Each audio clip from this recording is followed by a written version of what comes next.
Era o ano de 1858. O Vale do Paraíba não dormia. A chuva caía como uma cortina de chumbo sobre o telhado de barro da Casa Grande, abafando os sons da mata e transformando a terra vermelha em um lamaçal traiçoeiro. Mas nem o trovão mais violento daquela tempestade conseguiu encobrir o som que rasgou a madrugada. Não foi um trovão, foi um grito humano. Um urro gutural que ecoou pelos corredores de madeira nobre, atravessou as paredes da senzala e fez os cães de caça uivarem em uníssono nos canis. O coronel Fagundes, dono de metade daquelas terras e de centenas de almas, estava de pé no centro do quarto da filha. Sua mão, calejada pelo chicote e anelada com ouro, apertava o batente da porta até os nós dos dedos ficarem brancos. Ele olhava para o vazio. A cama de dossel estava intocada, os lençóis de linho importado, frios. A janela do quarto estava escancarada, permitindo que a chuva molhasse o tapete persa, mas o coronel não sentia a água. Ele sentia apenas o gosto amargo da traição subindo pela garganta. Ele deu um passo para dentro do quarto, as botas pesadas estalando no assoalho. Seus olhos varreram o ambiente com a precisão de um predador, buscando um sinal de luta, um rastro de sangue, qualquer coisa que indicasse um sequestro. Mas não havia desordem. Havia planejamento. Sobre a penteadeira de jacarandá, onde deveriam estar as joias de família herdadas da avó, havia apenas poeira. O cofre embutido na parede estava aberto, vazio. Clara não tinha sido levada à força. O grito que ele soltou momentos antes não era de dor paternal. Era o som de um homem que acabara de perceber que sua própria carne e sangue havia levado algo muito mais valioso do que diamantes. Clara levara Bento. E Bento, o escravo doméstico que servia o conhaque com a cabeça baixa e os olhos no chão, não era apenas um servo. Ele era a chave que poderia trancar o coronel Fagundes numa cela úmida pelo resto de seus dias. Vocês precisam ficar comigo até o fim desta história. O que aconteceu naquela noite desafiou as leis do Império e a lógica da crueldade humana. Se você busca justiça histórica, inscreva-se no canal agora. O que vamos revelar aqui foi apagado dos livros oficiais. Para entender o pânico do coronel, precisamos entender quem era Bento. Aos olhos da sociedade escravocrata, ele era uma peça, um objeto sem alma listado no inventário da fazenda. Mas Bento possuía uma anomalia neurológica rara, algo que a medicina da época chamaria de bruxaria, e a ciência moderna chama de memória eidética. Bento nunca esquecia. Durante 10 anos, Bento serviu no escritório do coronel. Ele entrava silenciosamente com a bandeja de prata, servia o café, recolhia as xícaras. O coronel, em sua arrogância suprema, discutia crimes na frente dele como se falasse diante de uma mobília. Bento ouvia. Bento lia. Cada página virada do livro Caixa Secreto, onde o coronel registrava a entrada de africanos ilegais traficados após a lei Eusébio de Queiroz, ficava gravada na retina de Bento como se fosse marcada a ferro. O tráfico negreiro estava proibido desde 1850. Continuar trazendo navios era crime de lesa pátria. Fagundes não apenas trazia, ele subornava juízes, falsificava batismos e enterrava corpos de marinheiros que morriam de febre amarela para esconder as evidências. Bento sabia as datas, sabia os nomes dos navios, sabia as coordenadas de desembarque em praias desertas do litoral norte. Ele carregava na mente a ruína financeira e moral de toda a elite cafeeira da região. E Clara, a jovem Sinhá não fugiu por um capricho romântico adolescente. A verdade era mais sórdida. Dias antes, ela havia encontrado uma carta no escritório do pai. O coronel negociava seu casamento com um velho comissário de café, um homem conhecido por espancar suas 3 esposas anteriores até a morte. O dote de Clara não seria pago em dinheiro, mas no silêncio do comissário sobre uma dívida podre do coronel. Clara seria vendida como gado para cobrir um rombo no caixa. O desespero uniu a filha do senhor e o escravo que sabia demais. O plano foi traçado no silêncio da madrugada, entre sussurros nervosos e o medo constante de serem descobertos. Eles não levariam roupas extravagantes, levariam botas resistentes, não levariam comida perecível, levariam carne seca e farinha, e o mais importante, levariam o segredo. Clara sabia que, enquanto Bento estivesse vivo e ao seu lado, o pai pensaria 2 vezes antes de matá-los. Ela só não contava com a maldade infinita de Fagundes. De volta àquela noite de tempestade, o coronel desceu as escadas como um furacão. Ele não chamou a polícia. A polícia faria perguntas. Ele precisava de alguém que resolvesse problemas sem deixar rastros.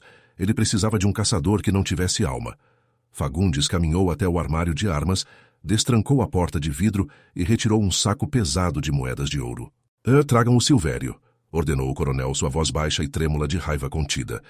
Digam a ele que a caça é dupla, e que eu quero a cabeça do negro, mas a língua eu quero intacta. Os capatazes se entreolharam. O nome de Silvério causava calafrios até nos homens mais brutos da fazenda. Conhecido como o Cão de Rastro, Silvério era uma lenda macabra na Serra da Mantiqueira. Dizia-se que ele conseguia rastrear uma formiga em pedra nua. Ele não caçava por justiça, nem apenas por dinheiro. Ele caçava porque gostava de ver o momento exato em que a esperança abandonava os olhos da presa. Silvério vivia isolado, numa cabana onde a luz do sol mal entrava. Quando o mensageiro do coronel chegou, encharcado e trêmulo, Silvério nem se levantou da cadeira de balanço. Ele apenas afiou sua faca na sola da bota de couro cru, o som rítmico de metal contra couro preenchendo o silêncio. Ele ouviu a proposta, sorriu, exibindo dentes amarelados pelo fumo. Pegou seu rifle de carregar pela boca, uma arma antiga, mas mortal em suas mãos, e vestiu seu casaco de pele de onça. A caçada havia começado. Enquanto isso, na floresta, a realidade era brutal. O romantismo da fuga durou apenas até os primeiros 100 metros dentro da Mata Atlântica fechada. A chuva transformava o chão em sabão. Cipós com espinhos rasgavam as roupas finas de Clara. O frio penetrava nos ossos. Bento ia à frente, segurando a mão de Clara com uma força desesperada. Ele não olhava apenas o caminho. Ele lia a floresta. Sua memória eidética não servia apenas para números. Anos antes, enquanto limpava a biblioteca, Bento havia memorizado um mapa topográfico da região, desenhado por jesuítas no século anterior. Ele sabia onde estavam as cavernas ocultas, sabia quais riachos davam em cachoeiras mortais e quais levavam a vilarejos quilombolas. Ele guiava Clara não pelo caminho óbvio das trilhas de mulas, mas pelas falhas geográficas, pelos barrancos onde a vegetação era tão densa que nem a luz passava. Não pare, sussurrou Bento, a voz rouca, os olhos varrendo a escuridão atrás deles. Se pararmos, morremos. Ele vai mandar os cães. Clara soluçava baixo, tentando engolir o choro. O medo era uma criatura física, apertando seu peito. Quem ele vai mandar, Bento? O delegado? Bento olhou para ela e a expressão em seu rosto era de um terror profundo. O delegado se compra. Seu pai vai mandar o diabo. Quilômetros atrás, Silvério chegava ao ponto onde a cerca da fazenda havia sido cortada. Ele desmontou do cavalo com uma leveza sobrenatural para um homem do seu tamanho. A chuva lavava a maioria dos rastros, apagando pegadas e cheiros. Para um rastreador comum, a pista teria esfriado ali mesmo. Mas Silvério não era comum. Ele se agachou, encostou o nariz na lama, cheirou. Seus olhos, acostumados à escuridão, brilharam. Ele avançou 2 passos e parou diante de um arbusto espinhoso. Ali, balançando quase imperceptivelmente com o vento, estava um fio de seda azul, um fragmento do vestido de Clara. Silvério arrancou o fio, enrolou-o no dedo e levou-o aos lábios como se saboreasse a presa. Ele sabia que eles estavam tentando ser espertos, indo pelo caminho difícil. Isso só tornava o jogo mais interessante. Ele assobiou baixo. 2 cães de fila, monstros de musculatura densa e cicatrizes de batalhas antigas, saltaram da carroça de apoio. Silvério não precisou gritar, apenas apontou para essa escuridão da mata. Os cães baixaram os focinhos e dispararam. O som dos latidos se misturou ao trovão, criando uma sinfonia de terror que viajou pelo vento até os ouvidos de Bento e Clara. Bento estacou. Ele calculou a distância pelo som. 3 quilômetros, talvez 4. Com a chuva e o terreno íngreme, os cães levariam 40 minutos para alcançá-los. Eles precisavam atravessar o Rio das Almas. A água corrente era a única coisa que poderia confundir o olfato das bestas, mas o rio estava cheio. A tempestade o transformara em uma torrente furiosa de lama e troncos desenraizados. Temos que atravessar, disse Bento, puxando Clara em direção ao barulho ensurdecedor da água. É suicídio, gritou Clara, recuando ao ver a violência da correnteza. Ficar aqui é morte certa. O rio nos dá uma chance. Silvério não nos dá nenhuma. Bento não esperou resposta. Ele amarrou uma corda de cipó em sua cintura e a outra ponta na de Clara. Eles entraram na água gelada. A correnteza bateu neles como um martelo. A água fria roubou o ar de seus pulmões. Bento lutava para manter o equilíbrio, seus pés buscando apoio nas pedras escorregadias do fundo. Clara gritou quando um tronco submerso atingiu sua perna, mas o som foi engolido pelo rugido do rio. Eles avançavam centímetro a centímetro. A memória de Bento trazia à tona o mapa. Havia um banco de areia 30 metros abaixo. Eles precisavam mirar ali. Na margem que eles deixaram para trás, a vegetação se abriu. Silvério emergiu das sombras, os cães puxando as correntes, babando de excitação. Ele viu as pegadas desaparecendo na água. Ele viu o cipó cortado. O caçador ergueu o rifle, apoiando a coronha no ombro. Ele não via os fugitivos na escuridão e na chuva, mas sabia que estavam na água. Ele mirou no meio do rio, calculando a deriva. Silvério não atirou para matar. Ele atirou para o pânico. O estrondo do disparo foi mais alto que o trovão. A bala atingiu a água a meio metro da cabeça de Clara, levantando um geyser de espuma. Ela gritou, perdendo o pé. A correnteza a arrastou. A corda de cipó esticou violentamente, puxando Bento junto.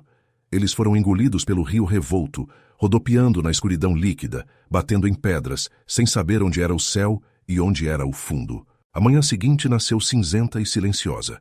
A tempestade havia passado, deixando para trás um rastro de destruição. Quilômetros rio abaixo, em uma prainha de seixos, 2 corpos jaziam imóveis, entrelaçados em cipós e lama. Bento foi o primeiro a abrir os olhos. Ele tossiu água, sentindo cada músculo do corpo gritar de dor. Ele se arrastou até Clara. Ela estava pálida, os lábios roxos, mas respirava. Eles estavam vivos. Tinham sobrevivido ao rio, tinham sobrevivido à noite. Por um breve momento, Bento permitiu-se sentir esperança. Ele olhou ao redor, tentando se localizar. Sua mente funcionou como uma bússola. Estavam a 2 dias de caminhada da fronteira da província. Se conseguissem chegar à cidade vizinha, poderiam procurar o padre abolicionista que Bento conhecia de ouvir falar. Mas a esperança é uma armadilha cruel. O som de um galho seco estalando sob uma bota pesada fez o sangue de Bento gelar. Não era um animal. Animais não pisam com tanta arrogância. Bento virou a cabeça lentamente. Lá estava ele, Silvério, seco, impecável, como se tivesse caminhado sobre as águas. O caçador não parecia cansado. Ele parecia revigorado. O rifle estava apontado diretamente para o peito de Bento. O coronel mandou lembranças, disse Silvério, sua voz soando como lixa em madeira. E disse que o livro-caixa vai ser reescrito com o seu sangue. Bento não implorou. Ele sabia que implorar era inútil. Em vez disso, ele fez a única coisa que podia salvá-los, ou condená-los a um destino pior que a morte. Ele olhou nos olhos do assassino e começou a falar. 12 de outubro de 1845. Carga de ouro desviada na curva do Salto. 3 mulas. 2 guardas mortos. O sorriso de Silvério vacilou. Aquela data, aquele local. Ninguém sabia daquilo. Era um segredo que Silvério guardava às 7 chaves. Um roubo que ele cometera contra o próprio coronel Fagundes anos antes, quando ainda era apenas um capataz. Se o coronel soubesse, Silvério seria esfolado vivo. O que você disse, escravo? Rosnou o caçador, dando um passo à frente, a arma tremendo ligeiramente. Bento se levantou, a lama escorrendo de suas roupas rasgadas. Ele agora não era mais o servo. Ele era o dono da verdade. Eu disse que eu lembro de tudo, Silvério. Eu lembro do que o coronel fez. E lembro do que você roubou dele. Se você puxar esse gatilho, o segredo morre comigo, mas se me levar de volta, quem garante que eu não vou contar ao coronel onde foi parar o ouro dele? O silêncio na clareira era absoluto. O caçador tinha a arma, mas a presa tinha a munição. Silvério estava diante de uma escolha impossível, matar Bento e cumprir a ordem, arriscando que a verdade surgisse de outra forma, ou levar Bento vivo e viver com o medo constante de ser delatado. Foi nesse momento de hesitação que o impensável aconteceu. Clara, num impulso de proteção, se jogou na frente de Bento. "Não!" ela gritou. Silvério, assustado pelo movimento brusco, reagiu por instinto. O dedo apertou o gatilho. O som do tiro ecoou pelas montanhas, seco e definitivo. Quem caiu? O segredo de Bento foi suficiente para parar a bala? Ou a tragédia acabara de manchar o rio das almas com sangue inocente? A resposta estava na fumaça que saía do cano do rifle e no grito que se seguiu. Mas não foi um grito de morte. Foi um grito de raiva. O caçador havia errado? Ou ele havia feito uma escolha? A volta para a Casa Grande seria longa. E o verdadeiro jogo de xadrez psicológico estava apenas começando. Porque Bento sabia de algo que nem Silvério nem o coronel imaginavam. Ele não era o único arquivo. Antes de fugir, ele havia deixado uma cópia. Mas onde? O estrondo do disparo não trouxe a morte, mas anunciou um destino muito mais cruel. A bala de chumbo não perfurou carne. Ela se enterrou na raiz exposta de um jequitibá, a centímetros do pé descalço de Clara. Silvério não errou. Um homem que consegue acertar o olho de uma seriema a 30 passos não erra um alvo parado a 2 metros. O tiro foi um aviso. Foi a assinatura de um contrato de sofrimento. Ele queria que o som da pólvora explodindo fosse a última coisa a quebrar a coragem de Bento antes das correntes. Mas havia algo errado na postura do caçador. O rifle fumegante baixou, e pela primeira vez na história daquelas matas, a mão de Silvério tremeu. Não de esforço, mas de pavor. A sequência de datas que Bento sussurrou, o roubo do ouro, o crime que Silvério escondera do coronel por uma década, pairava no ar como uma névoa venenosa. O caçador olhou para a presa, e o que viu não foi submissão. Viu um espelho de seus próprios pecados. Levante-se, ordenou Silvério, a voz falhando, sem a potência de trovão de antes. Ele sacou um par de algemas de ferro fundido, pesadas, com a ferrugem de sangue antigo impregnada nos elos. Ele puxou os braços de Bento com violência desnecessária, tentando reafirmar uma dominância que já havia perdido psicologicamente. O metal frio mordeu a pele dos pulsos de Bento. O clique da fechadura soou como uma sentença, mas Bento não baixou os olhos. Ele continuava encarando Silvério, arquivando cada hesitação do homem branco em sua mente implacável. Clara tentou tocar no ombro de Bento, mas foi empurrada para trás. Silvério amarrou as mãos da sinhá com corda de sisal áspera, apertando os nós até a circulação dos dedos ficar comprometida. Ele não podia acorrentá-la como um animal. Ela ainda era a filha do coronel, uma mercadoria valiosa para o casamento arranjado. Mas ele podia humilhá-la. Ele amarrou a ponta da corda de Clara na corrente de Bento, forçando-os a andar no mesmo passo, unidos pela desgraça. A caminhada de volta não foi apenas um deslocamento físico. Foi uma via crucis calculada. Silvério conhecia os atalhos, mas escolheu o caminho mais longo. Ele escolheu as trilhas onde o espinho de fogo crescia alto, rasgando as pernas de quem passasse. Ele escolheu os barrancos de argila, onde cada passo exigia o dobro de energia. O sol começou a baixar, pintando o céu de um laranja doentio, e a sede começou a cobrar seu preço. Cada vez que Bento tropeçava, exausto pela fome e pela tensão, a corrente puxava os braços de Clara. Era um sistema perverso. A dor de um era a tortura do outro. Silvério caminhava atrás, montado em seu cavalo, bebendo água de um cantil de couro e deixando que o som do líquido chacoalhando atormentasse os prisioneiros. Ele precisava quebrá-los. Precisava que Bento esquecesse os números, que o delírio da exaustão apagasse a memória do roubo do ouro. Mas a mente de Bento não funcionava assim. A dor física, para Bento, tornava-se um catálogo. Ele não sentia apenas dor. Ele registrava a intensidade, a localização, a duração. Para não enlouquecer, ele recitava mentalmente o livro-caixa do coronel. Os números eram seu escudo. Enquanto ele tivesse os dados, ele tinha o poder. Ele olhava para as costas das mãos de Silvério, segurando as rédeas, e via não um captor, mas um homem condenado. A noite caiu quando chegaram à estrada principal que levava à fazenda. O tráfego de carroças havia cessado, mas alguns trabalhadores retardatários viram a cena. Eles pararam. Tiraram os chapéus de palha. Ninguém disse uma palavra. A visão da filha do coronel, suja de lama, amarrada a um escravo doméstico, era um escândalo que correria de boca em boca mais rápido que o vento. A vergonha pública, que Fagundes tanto queria evitar, agora desfilava sob a luz da lua cheia. Num momento de pausa, longe dos olhares, Silvério desceu do cavalo. Ele puxou a corrente de Bento, trazendo o rosto do escravo para perto do seu. O cheiro de cachaça e tabaco era nauseante. Se você abrir a boca sobre o ouro na curva do salto, sussurrou Silvério, encostando a lâmina fria de sua faca nas costelas de Bento, eu arranco a língua da menina antes de arrancar a sua. Entendeu? Foi uma ameaça vazia. Bento sabia. Se Silvério tocasse em Clara, o coronel o mataria. O caçador estava desesperado. Bento, com os lábios rachados pela desidratação, fez algo que gelou a espinha de Silvério. Ele sorriu. Um sorriso fraco, quebrado, mas carregado de inteligência. O coronel anota tudo, Silvério. Até o que ele não sabe que perdeu. Se eu morrer, quem vai te proteger quando ele conferir os livros antigos que eu escondi na memória? Silvério recuou como se tivesse sido queimado. A alavanca de poder havia mudado de mãos, ali mesmo, na lama da estrada. O escravo acorrentado controlava o homem armado. A chegada à fazenda Fagundes foi teatral. O coronel havia preparado o cenário. Tochas de alcatrão queimavam nos pilares do portão, lançando sombras dançantes e grotescas sobre o pátio de terra batida. Não havia música, não havia conversas. Apenas o estalar da madeira queimando e o som dos grilos, indiferentes à tragédia humana. A escravaria havia sido reunida, forçada a assistir. Eles formavam um semicírculo silencioso, rostos marcados pelo medo e pela pena. O coronel Fagundes aguardava no topo da escadaria de pedra. Ele vestia linho branco, imaculado, um contraste violento com a sujeira dos prisioneiros. Em sua mão direita, o chicote de couro cru, a ponta repousando no chão como a cauda de uma serpente. Ele não olhou para a filha. Seus olhos estavam fixos em Bento. Havia ódio, sim, mas havia algo mais perigoso. Curiosidade. Ele precisava saber o quanto Bento havia falado. Silvério empurrou os prisioneiros para a luz das tochas. "Levem a menina", ordenou o coronel sem alterar o tom de voz.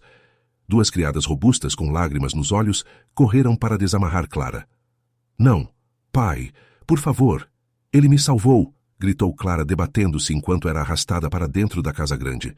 "Pai, ele sabe de tudo." A porta pesada de jacarandá se fechou, abafando os gritos dela.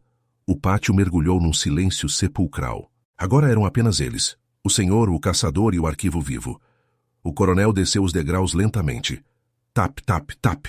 O som de suas botas ecoava como marteladas. Ele parou diante de Bento, que permanecia ajoelhado, a cabeça erguida, desafiando a etiqueta de submissão que regeu sua vida inteira. Fagundes usou o cabo do chicote para levantar o queixo de Bento. "Dizem que você é inteligente, Bento." A voz do coronel era suave, venenosa. "Dizem que você guarda coisas na cabeça." Bento sentiu o cheiro de lavanda importada que o coronel usava.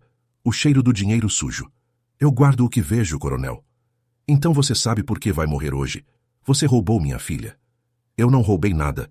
Ela fugiu de um contrato de venda. O senhor ia vendê-la como uma égua reprodutora, para pagar o rombo do tráfico negreiro." Um suspiro coletivo percorreu o pátio. Bento havia dito o indizível. Ele havia verbalizado o crime na frente das testemunhas. O rosto do coronel ficou roxo. O chicote subiu e desceu num arco rápido. O estalo cortou o ar e a pele das costas de Bento. O sangue manchou a camisa de algodão encardido. Mas Bento não gritou. Ele fechou os olhos e acessou a página 12 do livro de 1854. "A dor passa, coronel", disse Bento, a voz fraca, mas audível. "Mas os números ficam. O senhor quer que eu pare? Ou quer que eu continue?" Fagundes recuou, confuso. Ele esperava súplicas, pedidos de misericórdia. Ele não estava acostumado a dialogar com sua propriedade. Ele olhou para Silvério buscando apoio, mas encontrou o caçador pálido, encostado num pilar, limpando o suor da testa com a manga da camisa.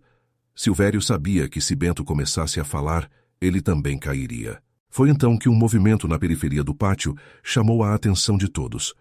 A multidão de escravos se abriu. Um homem baixo, de batina preta e surrada, caminhou para a luz. Era o padre Anselmo, um homem que o coronel desprezava por suas pregações sobre igualdade, mas tolerava por conveniência política. O padre não olhou para o coronel. Ele olhou fixamente para Bento. Havia um entendimento naquele olhar. Um pacto silencioso selado dias antes no confessionário, sob o pretexto de uma penitência. Bento não havia fugido apenas com a roupa do corpo. Ele havia deixado uma cópia de segurança, não em papel, pois papel queima. Ele havia deixado a informação na mente de outro homem de Deus. "O que você quer aqui, padre?" rosnou Fagundes. "Isso é assunto de família. Não tem extrema unção para ladrão de joias." O padre parou a 3 passos do tronco onde Bento seria amarrado. "Vim apenas garantir que a alma dele esteja pronta, coronel. Porque o corpo, o senhor pode quebrar. Mas a verdade tem o hábito desagradável de ressuscitar." Fagundes riu, um som seco e sem humor. "Amarrem ele. Vamos ver se a memória dele é tão boa quando a pele começar a sair." Os capatazes agarraram Bento pelos braços, arrastando-o para o tronco de madeira de lei manchado de sangue antigo. As cordas esticaram seus membros. A posição era de crucificação. Bento sentiu a madeira áspera contra o peito.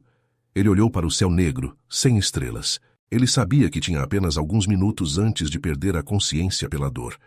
Ele precisava falar agora. Ele precisava transformar sua agonia em uma arma. Ele olhou para a varanda, onde alguns sócios do coronel, homens ricos e poderosos da região, começavam a aparecer atraídos pelo espetáculo punitivo. Eram os cúmplices, os financiadores. Ali estavam eles, o juiz de paz, gordo e suado, o comendador Silva, que fornecia os navios, o tabelião que falsificava as certidões de nascimento, todos ali, reunidos para ver um homem negro ser destruído. Eles se sentiam seguros em seus ternos de linho. Eles achavam que o segredo estava trancado num cofre ou queimado numa lareira. Bento ergueu a cabeça o máximo que pôde.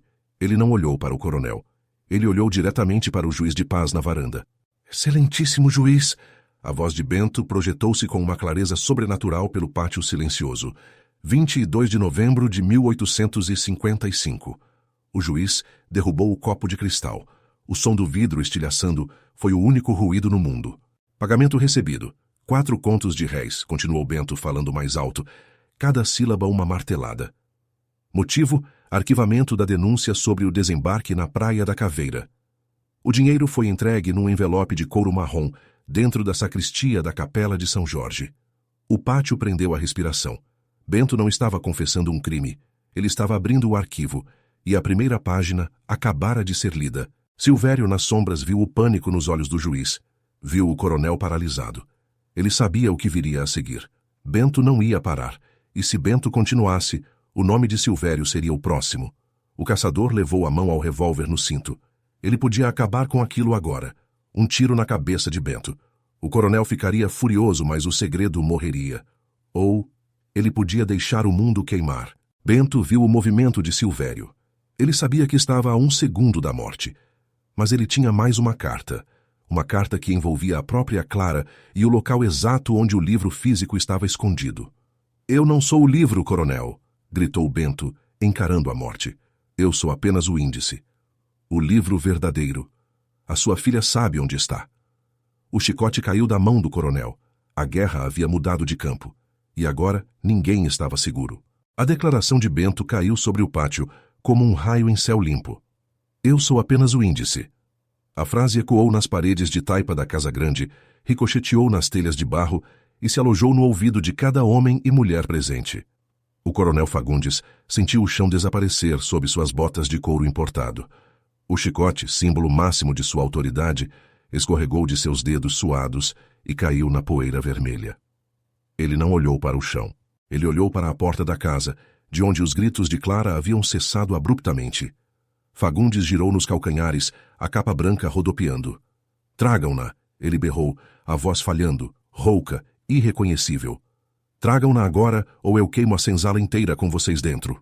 Os capatazes, confusos e amedrontados pela mudança súbita na dinâmica de poder, correram para dentro. Segundos depois, Clara surgiu. Ela não chorava mais. O choque havia dado lugar a uma frieza que ela herdara do próprio pai, mas lapidara com a dor da traição.